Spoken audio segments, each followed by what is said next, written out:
Tio Ministry ya ũrĩmi yugĩte bũrũri ũrabatara eka milioni 2.2 cia mĩgũnda ya gũkũria irio cia mahiũ nĩguo kũng'ethanĩra na ũnyihu wa irio cia mahiũ bũrũri-inĩ.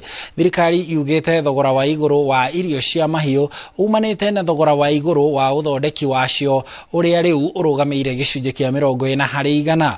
Riboti kuma rũhonge rwa ũrũmwe wa mabũrũri ma Afrika yonanĩtie mahiũ milioni 1 kana milioni 8,900 nemo makuĩte ihinda-inĩ rĩa mĩaka 2 Afrika na kuo gũkũ bũrũri-inĩ ihinda-inĩ o rĩu magakua mahiũ milioni 2,500 nĩ ũndũ wa ng'aragu.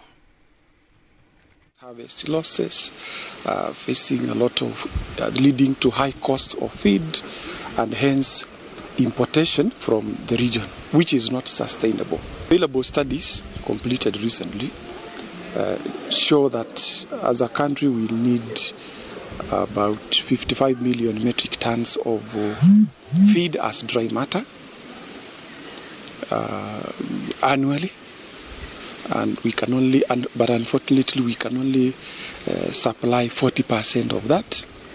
And we're also going to do an assessment of the feed and the fodder value chain in Kenya, so that we may identify the gaps. What are really the gaps? So that we may design initiatives to respond to the gaps. We recognize that women do access funding in the rural areas and in the urban areas, but mostly in the rural areas, it's mostly informal funding, and that's not sufficient to scale business enterprises. So we are calling on banks to understand what is it that will enable them to come and partner with us.